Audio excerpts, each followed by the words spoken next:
think there's one you wrote as well. Alpha and Omega. Yeah, I wrote that one and I acted in that one. Yeah, that would be. I wrote that one. So let's talk about that. Yeah, so that one was. Yeah, that one did good in Jamaica. I did. Yeah, and in like the film. So what's the film about first? That one's about a couple, like a Rasta couple from London. They're young, quite artistic, and it's the girlfriend who I played gets diagnosed with cancer. Like I didn't specify which cancer, but she gets diagnosed with cancer, and it's just about their journey as a couple of whether going down like the chemotherapy route, whether to go the all natural, like holistic route, or to combine both. And it's just about their relationship and like the journey, and the stress of it. It's like they live such a healthy lifestyle, but she's got cancer, and it's like you've got doctors telling you this, family telling you this, your partner telling you this, but it's like, what does she want? And it's just about their relationship. And then in the end, well, spoiler, you know, she's got long locks as well. So like hair in the Rasta community, hair is like a strength, a sign of strength, a sign of like patience. Did your hair fall out when you had to do the? No. I did it before I had locks. So that's all natural. Yeah, this is my natural hair. This is my natural. Point quickly. I've recently watched the Bob Marley movie. Yeah, I haven't watched it yet, so I can't even say. They all have dreadlocks. Yeah, and the actors are real life people who knew him, so they had to remove the dreadlocks and then put in the ones that they would have worn back then, and then put it in a box, that's dedication and then to your stitch role. it, and then every day they must. I didn't know you could remove the dreadlocks and put them back on. Well, if it's fake, I guess you can. I guess so. Yeah, because when I was playing the girl, I had my how my other hair was before I had locks. So I got like a hairdresser, a loctician to put in like the fake ones for me. Loctician, like a locks. Wait, I'm sorry. There's a different kind of hairdresser. Yeah. And a loctician. Yeah. I've got a lot to learn about. Because you can remove them and put them back on. Well, yeah. I mean, we just covered that. But that's weird. But like, you know, like that's hair weird. Not glues that's sewed back on. No, that's weave. Yeah, weaves is a sewing. But I know about that back on. Is it like? No, you don't. Like, well, I don't know. I don't know about that. Yeah, the whole thing. I mean, mine's just natural. It's born like that. It just grew like this. Yeah. Is that why with Alpha Omega, like their dreadlocks are kind of looking like? So like, there's a scene where part of her hair starts falling out, right? Because she decides to go through the chemo with the natural. She decides to combine both. Yeah. And then obviously chemo makes your hair fall out, and it's like a whole issue with hair, especially in the black community, in the Jamaican, in the Rasta community. It's like hair strength. So it's like a symbol of like losing your strength. Yeah. So you're bald though. I mean, I'm not Rastafarian. He's got a little beard. I'm Jamaican, but I'm not Rastafarian. I'm not suggesting they're one and the same. I'm just saying, like shit, white guy in the middle. Okay, right. Oh fuck, we're getting another person telling me I'm a racist. No, you weren't. You weren't. My family's not Rasta, so yeah. I mean, like, is it? Because Rasta's like there's like 20 million Jamaicans in the world, right? I ain't got a clue. I think there's a lot in my area. I don't know. 3 million. I don't know. Yeah, and in Barbados, it's like there's so few. The population is so small. That what in Barbados? I think my mate, he was Bermudan. That's it, Bermuda. Oh yeah, that's a small island. Yeah, because he was saying you have to have an app to make sure you don't shag your cousin. What? No. Yeah, when going out and just like make sure everyone like checks the app to make sure they're not. That's related. mad. Well, that's weird. With the whole Rasta movement. Sorry, I've got like an itchy nose. I'm not hay sitting fever. here secretly sniffing away. Like I would say with the whole Rasta movement in Jamaica, there was a big stigma with it. So yeah. Well, I think that was predominantly. I guess you can compare it to almost like in this country where people were turning punk or something. Yeah, people, rebellion. Rebellion against the government. It's just bizarre because it's such a cultural association. Stupid. So like people would dread their family, no pun intended, being a Rasta.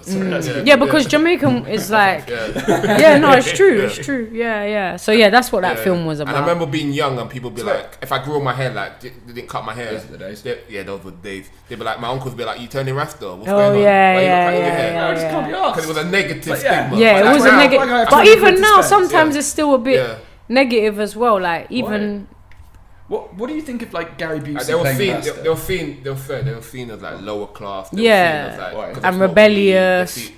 everyone's sort of like, outcasts. Because remember, that. Jamaica is like a Christian country, right? Yeah, so Ireland is a Christian island, so it's like, And I guess as well, where the locks now are like really nicely kept, really. You go to your loctician. Yeah. Back then it was a bit. If you just let it go, it didn't. sounds like an afro, but with extra step, like with a couple of like my mum and my dad's some locks. people look rough. Because a good thing. How do you wash it? Because I mean, like, easy, you've got same. To keep you just wash it normally. Yeah, you just wash it normally. Just like, do you have to keep with aloe vera shampoo? Or? Nah.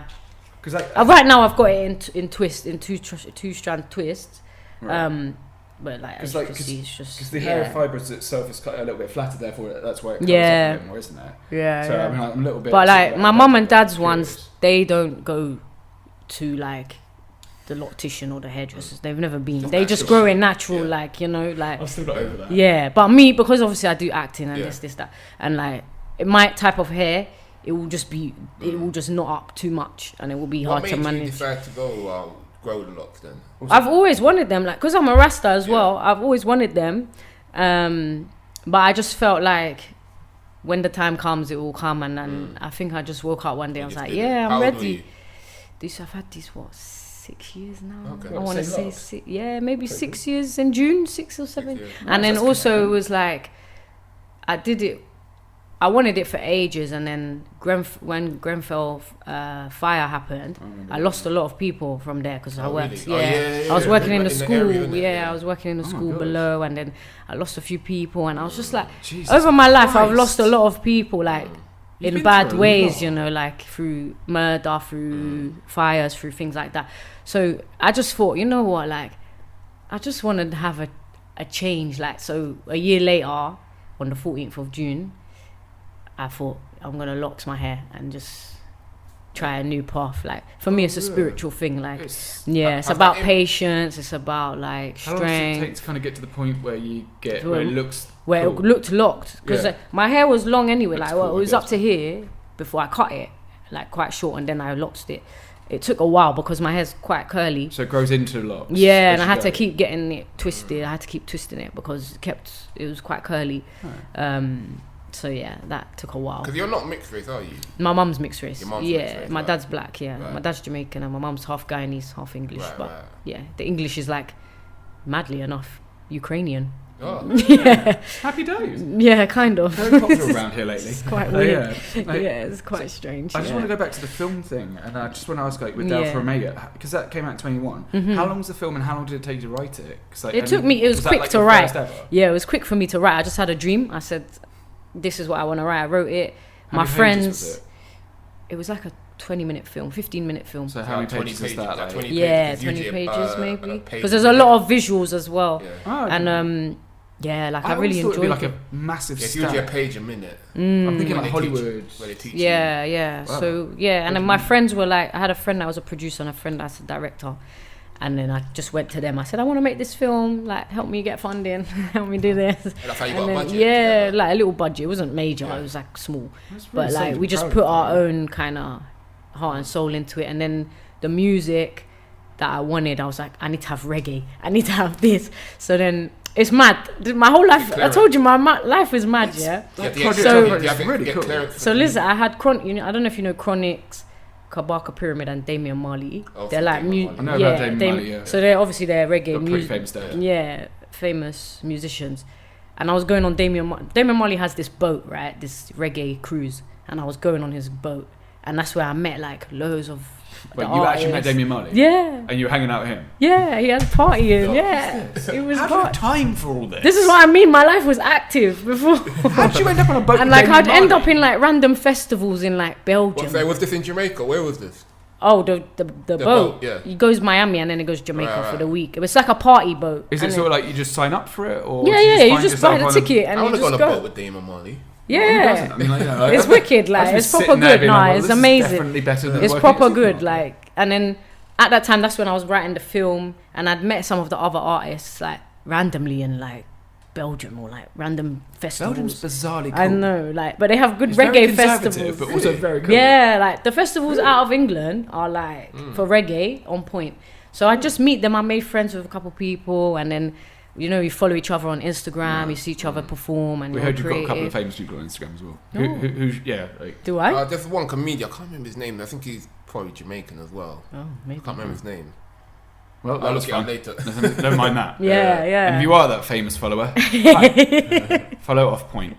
Just do it now. Yeah, we need the help quite desperately. Yeah. But yeah. So yeah, I asked them. There was like a track that I wanted from Chronix and a track that I wanted from Kabaka, but the track from Kabaka, Damien had produced it, so I had to get like permission. So I asked, and I was like, "Please, I'm making a film." Like, I told her, and obviously the film is about and about like health, and it's to do with the culture, right? So they were like, they were like, just have it. And I was like, that's nice. Aw, that's sweet. So I was so happy. Now we're just cool and. So we just hang out. Did you ever just sort of message like these people, like, you know? Yeah, famous like some ones of them follow me on Instagram and stuff like that, and we just chat like if they've got a festival. Like I know people that work for them, or Did they like ask you to come along and like, you know, like get? I've like, been sort to of like their discount ticket and festivals, that? yeah, a couple times, yeah, It's yeah, really yeah. cool, like backstage passes. Yeah. You know, play the little VIP. And it's good, and it's card. like it's done. Yeah, now I can. Now Yeah, I exactly. can. Just sit there. Like, I have a blue badge. I think you'll find I have a blue badge, and I'm kind of a big deal. Yeah, but we keep it just chilled, innit?